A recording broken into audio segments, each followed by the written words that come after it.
नमस्कार प्यारे दोस्तों, मैं रत्ना सिंह क्रैक हिंदी एग्ज़ाम में आपका स्वागत करती हूँ।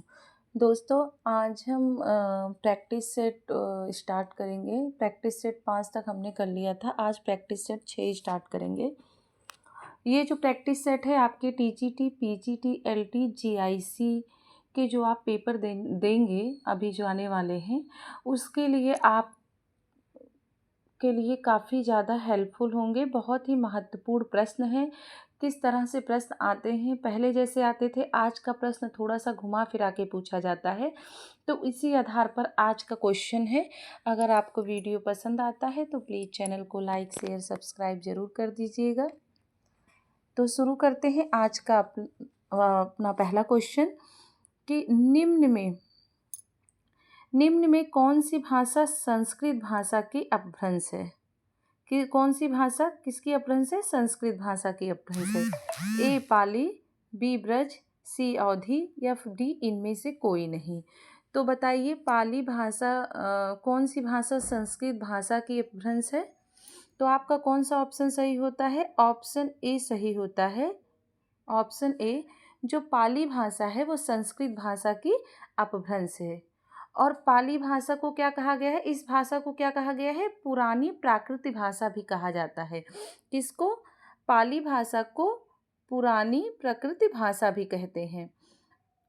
और जो पाली भाषा है वो भारत की प्रथम देशज भाषा है। कौन सी भाषा है? देशज भाषा है। देशज भाषा है। तो क्लियर हुआ आज का ये पहला क्वेश्चन कि कौन सी भाषा संस्कृत भाषा की अपभ्रंश है? तो आपकी ये पाली भाषा जो है संस्कृत भाषा की अपभ्रंश है। इसी भाषा को पुरानी प्राकृतिक भाषा भी कहते हैं। किसको? पाली भाषा को पुरानी प्राकृत भाषा भी कहते हैं और यह भारत की प्रथम देशज भाषा है। तो क्लियर हुआ आज के पहले क्वेश्चन का आंसर ऑप्शन ए होता है। दूसरा क्वेश्चन है लिपि की आवश्यकता होती है। तो लिपि की आवश्यकता किसमें होती है? बताइए लिपि की आवश्यकता होती है किसमें? भाषा बोलने में, भाषा लिखने में, भाषा संकेत में, कि इनमें से कोई नहीं। तो लिपि की आवश्यकता किसमें होती है? तो आपका ऑप्शन बी सही होता है कि लिपि की आवश्यकता भाषा लिखने में होती है। किसमें होती है? भाषा लिखने में होती है। तो आपका दूसरे प्रश्न का ऑप्शन बी सही होता है कि लिपि की आवश्यकता भाषा लिखने में होती है। आगे है क्वेश्चन नंबर 3 कि निम्नलिखित में से कौन सी बोली बिहारी के अंतर्गत आती है? कौन सी बोली बिहारी के अंतर्गत आती है? तो कौन सी बोली आपकी बिहारी के अंतर्गत आती है? भोजपुरी, मगही, मैथिली या बघेली? तो आपके क्वेश्चन नंबर 3 का ऑप्शन डी सही होता है। जो बघेली भाषा है वो बिहारी अंतर्गत के नहीं आती है। क्या पूछा गया? निम्नलिखित में से कौन सी बोली बिहारी के अंतर्गत नहीं आती है? तो नहीं, बहुत ध्यान देना है, नहीं आती या आती है में। तो बघेली जो भाषा है वो बिहारी के अंतर्गत नहीं आती है। क्यों? क्योंकि ये जो बघेली भाषा है ये पूर्वी हिंदी की भाषा है। किसके अंतर्गत आती है बघेली? पूर्वी हिंदी के अंतर्गत आती है। जबकि आपका मगही, भोजपुरी, मैथिली और मगही ये किसके अंतर्गत आती है? ये आपके बिहारी के अंतर्गत आती है। तो प्रश्न संख्या 3 का ऑप्शन डी सही होता है। जो बघेली है वो बिहारी के अंतर्गत नहीं जबकि पूर्वी के अंतर्गत आती है। अब प्रश्न संख्या 4 है कि मानक हिंदी की व्याकरणिक संरचना के संदर्भ में कौन सा तथ्य सही है? जो मानक हिंदी की व्याकरणिक संरचना के संदर्भ में कौन सा कथन सत्य है? ए, मानक हिंदी में 10 कारकों के लिए विभक्त चिन्ह निश्चित है। कि मानक हिंदी की वाक्य संरचना में समानता पहले क्रिया फिर कर्ता और अंत में कर्म आता है। सी है, मानक हिंदी में केवल एक वचन होता है। व्याकरणिक स्तर पर मानक हिंदी के रूप परिवर्तनशील और अपरिवर्तनशील दोनों प्रकार के होते हैं। तो बताइए इन चारों में से कौन सा ऑप्शन सही है जो मानक हिंदी की व्याकरणिक संरचना के संदर्भ में आते हैं? तो आपका चौथे क्वेश्चन का कौन सा ऑप्शन सही होता है? Option D. ऑप्शन डी जो है वो सही होता है। जो व्याकरण स्तर पर मानक हिंदी के रूप परिवर्तनशील और अपरिवर्तनशील दोनों प्रकार के होते हैं। तो ये ऑप्शन आपका क्वेश्चन नंबर 4 का ऑप्शन डी सही होता है। अब आगे का आपका क्वेश्चन देखते हैं, क्वेश्चन नंबर 5। निम्न में से कौन सी बोली पूर्वी हिंदी के अंतर्गत नहीं आती है? निम्न में से कौन सी बोली पूर्वी हिंदी के अंतर्गत नहीं आती है? अवधी, छत्तीसगढ़ी, बघेली की मगही।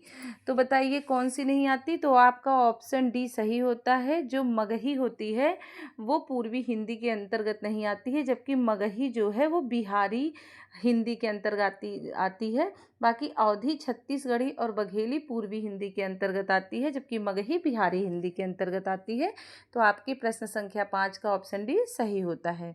अब प्रश्न संख्या 6 है कि रोमन लिपि का प्रयोग, किसका? रोमन लिपि का जो प्रयोग है किस भाषा के लिए किया जाता है? कुल्लुई, फ्रेंच, जर्मन या इनमें से कोई नहीं। तो रोमन लिपि का जो प्रयोग है किसके लिए किया जाता है? आपका ऑप्शन ए सही होता है। कुल्लई भाषा के लिए रोमन लिपि का प्रयोग नहीं होता है। सॉरी, पूछा गया है क्वेश्चन कि रोमन लिपि का प्रयोग किस भाषा के लिए नहीं होता है। देखिए मुझसे भी गलती हो जाती है नहीं हाँ में, तो इसको ध्यान दीजिएगा कि रोमन लिपि का प्रयोग किस भाषा के लिए नहीं होता है। नहीं पूछा गया है तो कुल्लई के लिए, कुल्लई भाषा के लिए नहीं होता, जबकि फ्रेंच, जर्मन ये सब भाषाओं के लिए रोमन लिपि का प्रयोग होता है। आगे है प्रश्न संख्या 7। प्रथम विश्व हिंदी साहित्य सम्मेलन वर्ष डैश में, फिर डैश है, में आयोजित किया गया था। इस टाइप के क्वेश्चन बहुत पूछे जाते हैं पेपर में, ज़रूर से आपको देखने को मिलेंगे। तो क्या पूछा गया है? प्रथम विश्व हिंदी साहित्य सम्मेलन वर्ष डैश में, फिर डैश में आयोजित किया गया था। रिक्त स्थान के उचित विकल्प कौन सा है? इसमें से बताइए कौन सा विकल्प सही है। 1955 दिल्ली, 1975 नागपुर, 1910 वाराणसी की इनमें से कोई नहीं। तो बताइए तो इसमें कौन सा ऑप्शन सही होता है? कि आपका ऑप्शन बी सही होता है कि प्रथम विश्व हिंदी साहित्य सम्मेलन वर्ष 1975 में नागपुर में आयोजित किया गया था। कहाँ आयोजित किया था? नागपुर में आयोजित किया गया था। और यह सम्मेलन क्यों आयोजित किया गया था? क्योंकि यह सम्मेलन राष्ट्रभाषा प्रचार समिति वर्धा के सहयोग से संपन्न हुआ था। किसके सहयोग से संपन्न हुआ था? अगर ये पूछ लिया, पहले तो ये पूछ लिया गया किस सन में और कहाँ हुआ था। अगर ये पूछ लिया और दूसरा क्वेश्चन किसके सहयोग से संपन्न हुआ था, तो यह सम्मेलन राष्ट्रभाषा प्रचार समिति और वर्धा के सहयोग से संपन्न हुआ था। अब देखिए हिंदी का जो प्रथम सम्मेलन, हिंदी साहित्य का प्रथम सम्मेलन वर्ष 1975 नागपुर में हुआ था। लेकिन अगर पूछ लिया गया कि द्वितीय विश्व हिंदी सम्मेलन कहाँ हुआ था, तो द्वितीय विश्व हिंदी सम्मेलन कहाँ हुआ था? आपका मॉरिशस में हुआ था। और तृतीय विश्व हिंदी सम्मेलन नई दिल्ली भारत में हुआ था। और चतुर्थ पूछ लिया जाए कहाँ पे हुआ था, तो ट्रिनिडाड एंड टोबैगो से संपन्न हुआ था। तो ये क्वेश्चन जरूर पूछा जाता है, तो ध्यान रखिएगा। प्रथम विश्व हिंदी साहित्य सम्मेलन वर्ष 1975 में नागपुर में हुआ था। अगर द्वितीय विश्व हिंदी सम्मेलन पूछ लिया गया तो मॉरिशस में हुआ था। तृतीय पूछ लिया गया तो नई दिल्ली भारत में हुआ था। तो इसको ध्यान में रखिएगा। तो प्रश्न संख्या 7 का ऑप्शन भी सही होता है।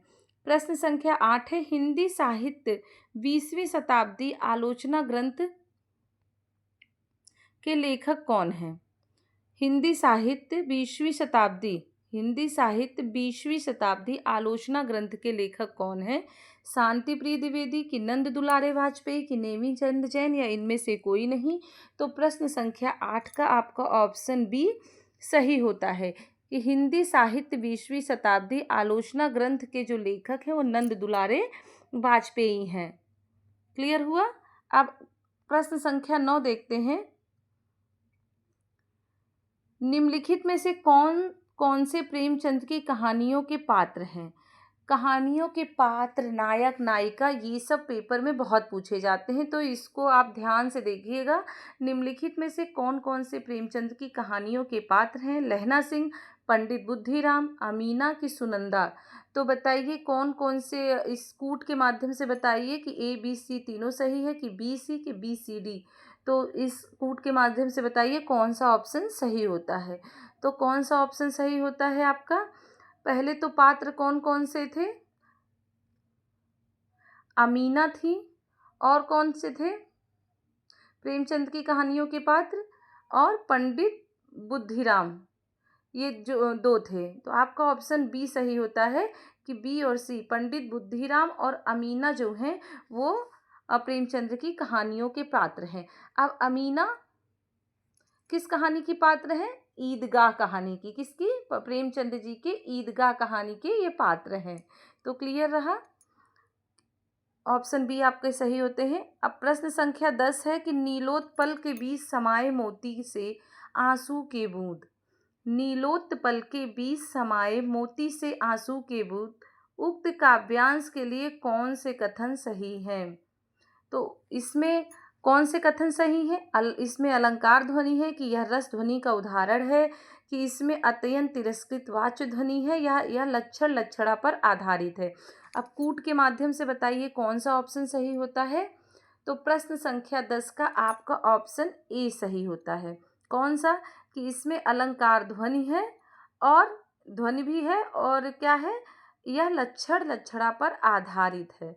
तो आपका ऑप्शन ए सही होता है कि इन चारों ऑप्शनों में से अलंकार ध्वनि और यह लक्षण लक्षणा पर आधारित है, ये दो सही होते हैं। नीलोत्पल के बीच समाये मोती से आंसू के बूंद, उक्त काव्यांश के लिए यही दो सही होते हैं।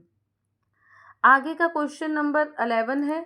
देखिए कूट के माध्यम से क्वेश्चन आपके पेपर में कम से कम 5 से 6 क्वेश्चन आप देख सकते हैं, जरूर आएंगे। अब देखिए यहाँ स्थापना है, नाटक जड़ या रूढ़ नहीं एक गतिशील पाठक है। क्या है? नाटक जड़ या रूढ़ नहीं एक गतिशील पाठक है। और आर क्या बोल रहा है? तर्क क्या दे रहा है? क्योंकि वह लिखा कभी जाए, खेला वर्तमान में जाता है। तो इन दोनों में देखिए ए सही आर सही, कि दोनों ही गलत हैं। सी में है ए सही या आर गलत, कि ये गलत और आर सही। तो चारों ऑप्शन से बताइए कि कूट के माध्यम से कौन सा ऑप्शन सही होता है। तो आपका ऑप्शन क्या सही होता है? ऑप्शन ए सही होता है। ये दोनों ही सही है कि नाटक जड़ या रूढ़ नहीं एक गतिशील पाठ है, क्योंकि वह लिखा कभी जाए, खेला वर्तमान में जाता है। अब उदाहरण स्वरूप हम देख लेते हैं कि जो भारतेंदु हरिश्चंद्र का नाटक भारत दुर्दशा लिखा गया, तो किस सन में लिखा गया? 1880 में लिखा गया। किंतु यदि उसका मंचन मतलब अगर वह खेला जाए, उसका मंचन किया जाए, तो वह वर्तमान में है। इसलिए नाटक जड़ नहीं बल्कि गतिशील पाठ है। तो इसमें दोनों ही आपका ऑप्शन सही होता है। अब क्वेश्चन नंबर 12, निम्नलिखित पंक्तियों को उनके रचयिताओं से सुमेलित कीजिए। नगर बाहिरे डोंबी तोहरी कुड़िया छाई, सूची 1 है। अब सूची 2 में है लुहिप्पा आगे, कावा तरुवर पंच विड़ाल कढ़प्पा, कडुआ बोल न बोलिस नार खुसरो, कि मोरा जुबना नवेलरा भयो है गुलाल। तो इसमें नरपत नाला और सरहपा। तो चारों ऑप्शनों में से बताइए कौन सा ऑप्शन सही होता है। पहले तो देखिए नगर बाहिरे डोंबी तोहरी कुड़िया छाई, इस क्वेश्चन का बताइए आंसर कौन सा होता है। तो पहले का क्या है? ये किसने कहा था? कढ़प्पा की पंक्तियां हैं कि नगर बाहिरा डोंबी तोहरी कुड़िया छाई, कढ़प्पा का कथन है। और काया तरुवर पंच बिड़ाल, इसका क्या है? इस कृति के रचनाकार कौन है? लुहिप्पा की ये कृति है कि का तरुवर पंच बिलार, यह पंक्तियां लुहिप्पा की हैं। और कडुआ बोल न बोलिस नारी, ये किसका है? तो ये आपका नरिपत नाला का है। और मोरा जोबना नवेलरा भयो है गुलाल, तो खुसरो की है। तो आपका कौन सा ऑप्शन सही होता है? ए का 2, बी का 1, सी का 4। तो ये आपका ऑप्शन ए सही होता है। आपका ऑप्शन ए सही होता है कि नगर बाहिरे डोंबी तोहरी कुड़िया छाई कढ़प्पा की पंक्तियां हैं, और का तरुवर पंच बिलार लुहिप्पा की है, कड़ुआ बोल न बोलिस नार, नरपत नाल्हा की है। और मोरा जोबना नवेलरा भये है गुलाल, किसकी है? खुसरो की है। तो ये आपका ऑप्शन 1 सही होता है। अब आगे देखते हैं क्वेश्चन नंबर 14। जन्मना कवि प्रकृत्या घुमक्कड़ और विचारतः मूलतः मार्क्सवादी। क्या पूछा गया है कि जन्मना कवि प्रकृत्या घुमक्कड़ और विचारता मूलतः मार्क्सवादी। कविता के लिए कोई भी विषय हो सकता है, एक्स मतलब कुछ भी हो सकता है। घुमक्कड़ ऐसे कि कभी यहाँ और कभी वहाँ। मूलतः मार्क्सवादी, किंतु वे उसके बाहर भी झांक लेते हैं। ये बच्चन जी का उपरोक्त कथन किस कवि के विषय में है? बताइए, बच्चन जी किस कवि के लिए कहते हैं कि जन्मना कवि प्रकृत्या घुमक्कड़ और विचारता मूलतः मार्क्सवादी। कविता के लिए कोई भी विषय हो सकता है, घुमक्कड़ ऐसे कि कभी यहाँ कभी वहाँ, मूलतः मार्क्सवादी, किंतु वे उसके बाहर भी झांक लेते हैं। तो ये किस पहले तो अगर पूछ लिया गया कथन किसका है, तो ये बच्चन सिंह का कथन है। किसका है? बच्चन सिंह, हरिवंश राय बच्चन सिंह का। पर किस कवि के लिए है? तो किस कवि के लिए है यह कथन? तो ये नागार्जुन के लिए, बच्चन जी नागार्जुन के लिए यह कथन कहते हैं। और नागार्जुन कौन है? प्रगतिवादी विचारधारा के लेखक और कवि हैं। अब पूछ लिया गया नागार्जुन की रचनाएं, तो नागार्जुन की रचनाएं युगधारा हैं, सतरंगे पंखों वाली हैं, प्यासी पथराई आंखें हैं, तुमने कहा था आदि नागार्जुन की कृतियां हैं, रचनाएं हैं। आगे है प्रश्न संख्या 15। बाल को सपूत कपिकुल पुरोहित, रघुवीर जू को दूत भरी रूप विकराल को। उपरोक्त काव्य पंक्तियां किस रचनाकार की हैं? तो उपरोक्त काव्य पंक्तियां किस रचनाकार की हैं? कौन सा ऑप्शन सही होता है? केशवदास, तुलसीदास, सेनापति की उपरोक्त में से कोई नहीं। तो आपके 15 का कौन सा ऑप्शन सही है? सेनापति। ये सेनापति की पंक्तियां हैं कि बाल को सपूत कपिकुल पुरोहित, रघुवीर जू को दूत भरी रूप विकराल को। तो ये पंक्तियां सेनापति की हैं। अब प्रश्न संख्या 16 देखते हैं कि निम्नलिखित में से कौन सी रचना अग्रदास की नहीं है? नहीं जरूर शब्द देखिएगा। ध्यान मंजरी, कुंडलियां, राम ध्यान मंजरी की रूप मंजरी। तो अग्रदास की कौन सी कृति नहीं है? तो आपका ऑप्शन डी सही होता है। जो रूप मंजरी है वो अग्रदास की पंक्तियां नहीं है, जबकि रूप मंजरी किसकी है? नंददास की। रूप मंजरी किसकी है? नंददास की पंक्तियां हैं। रूप मंजरी नंददास की पंक्तियां हैं। और अग्रदास की कुंडलियां, राम ध्यान मंजरी और ध्यान मंजरी अग्रदास की हैं, जबकि रूप मंजरी जो है वो नंददास की पंक्तियां हैं। और अग्रदास किसके शिष्य परंपरा में आते हैं अगर पूछ लिया गया? तो जो अग्रदास जी हैं वो रामानंद के शिष्य परंपरा में आते हैं। ये राम भक्ति कवि हैं। आगे है प्रश्न संख्या 17। निम्नलिखित में से कौन कौन सी रचनाएं भारतीय प्रशासन व्यवस्था पर सटीक व्यंग करती हैं? भोला राम का जीव, कि सिक्का बदल गया, कि जामुन का पेड़, या पिता। तो चारों में से बताइए कौन सी रचनाएं भारतीय प्रशासन व्यवस्था पर सटीक व्यंग करती हैं? प्रश्न संख्या 17 का बताइए। तो प्रश्न संख्या 17 का ऑप्शन ए सही है कि भोला राम का जीव भारतीय प्रशासन व्यवस्था पर सटीक व्यंग करती हैं। अगर भोला राम का जीव नीचे क्या है और जामुन का पेड़, ये दोनों ही व्यंग सटीक व्यंग करती हैं रचनाएं भारतीय प्रशासन व्यवस्था पर। तो ये कूट के माध्यम से जो ऑप्शन है, तो ऑप्शन कौन सा ऑप्शन सही है आपका? तो आपका ऑप्शन ए सही है कि भोला राम का जीव और जामुन का पेड़, ये दोनों जो रचनाएं हैं वो भारतीय प्रशासन व्यवस्था पर सटीक व्यंग करती हैं। अब पूछ लिया गया भोला राम का जीव किसका है? तो हरिशंकर परसाई का है। और जामुन का पेड़ किसकी कृति है? तो कृष्णचंद्र की व्यंग रचनाएं हैं। किसकी? जामुन का पेड़ कृष्णचंद्र की व्यंग रचनाएं हैं। और भोला राम का जीव हरिशंकर परसाई की है। तो आपका ऑप्शन ए सही होता है। इस टाइप के प्रश्न इसलिए करा रहे हैं क्योंकि इस टाइप के प्रश्न ही आजकल ट्रेंड में है, पेपर में यही पूछे जाते हैं। आगे का क्वेश्चन है क्वेश्चन नंबर 18 कि हजारी प्रसाद द्विवेदी के निम्नलिखित उपन्यासों को कथानक की दृष्टि से उनके समय से सम्मिलित कीजिए। हजारी प्रसाद द्विवेदी के जो निम्नलिखित उपन्यास हैं, किसके? हजारी प्रसाद द्विवेदी के निम्नलिखित उपन्यास हैं। तो निम्नलिखित उपन्यासों को कथा स्रोतों की दृष्टि से उनके समय से सुमेलित कीजिए। अब अनाम दास का पोथा,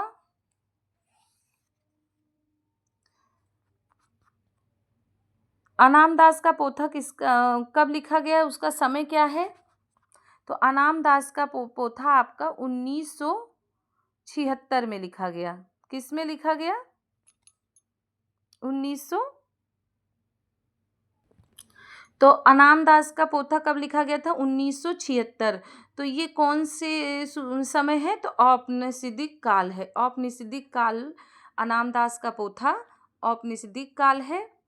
अब पुनर्रवा, इसका समय क्या है? 1973। तो ये कब लिखा गया? इसका समय 4वीं शताब्दी है। और बाणभट्ट की आत्मकथा का समय क्या है? 1946। तो ये क्या है, किस शैली में लिखा गया? तो ये आत्मकथात्मक शैली में लिखा गया। तो इस उपन्यास का क्या है? 6वीं-7वीं शताब्दी है। और जबकि चारुचंद्र लेख, ये इसका रचनाकाल कब है? 1963 उपन्यास में किसने लिखा था? द्विवेदी जी ने। तो ये आपका कब है? 12वीं से 13वीं शताब्दी। तो क्लियर हुआ। अनाम दास का पोथा अनौपनिषदिक काल है। पुनर्रवा क्या है? 4वीं शताब्दी में। बाणभट्ट की आत्मकथा का समय 6वीं शताब्दी और चारुचंद्र लेख की 12वीं शताब्दी। तो ये आपका ऑप्शन सही होता है। आगे है क्वेश्चन नंबर 19। रस गगन गुफा में अजर झरे, अजपा सुमिरन जाप करे। उक्त पंक्तियों में प्रयुक्त जो गगन गुफा का अभिप्राय क्या है? तो गगन गुफा का अभिप्राय बताइए। गगन गुफा का अभिप्राय क्या है? रस गगन गुफा में अजर झरे, अजपा सुमिरन जाप करे। तो उक्त पंक्तियों में प्रयुक्त गगन गुफा का अभिप्राय क्या है? तो गगन गुफा का अभिप्राय क्या है? इसमें ऑप्शन आपका बी सही होता है। सहरसार चक्र जो है वो गगन गुफा का अभिप्राय है, सहरसार चक्र।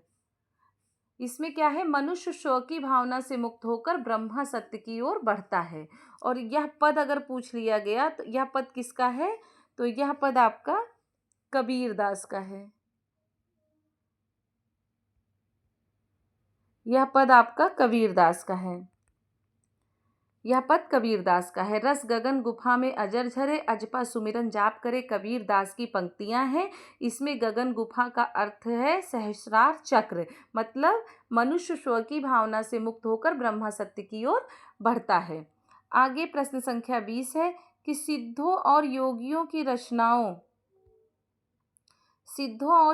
की रचनाओं का जीवन की स्वाभाविक अनुभूतियों और दशाओं से कोई संबंध नहीं है, अतः वे शुद्ध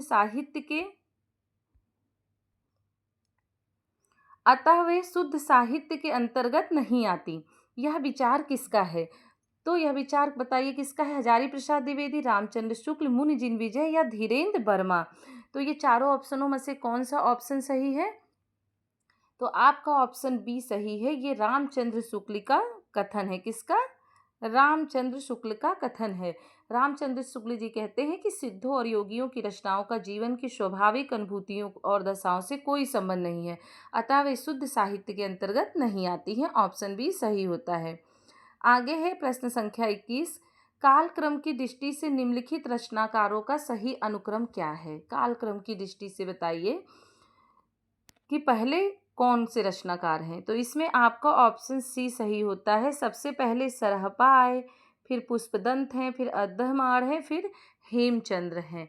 तो 21 का ऑप्शन सी आपका सही होता है।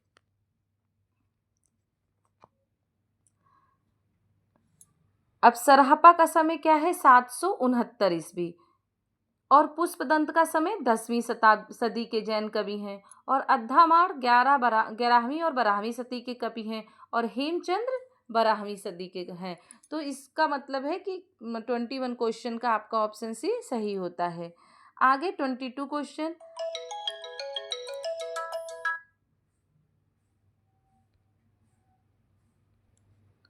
तो आज यहाँ आपके 21 क्वेश्चन हैं। नेक्स्ट वीडियो में हम 21 क्वेश्चन से आगे कराएंगे। आज की क्लास यहीं समाप्त करते हैं। तब तक के लिए नमस्कार, धन्यवाद।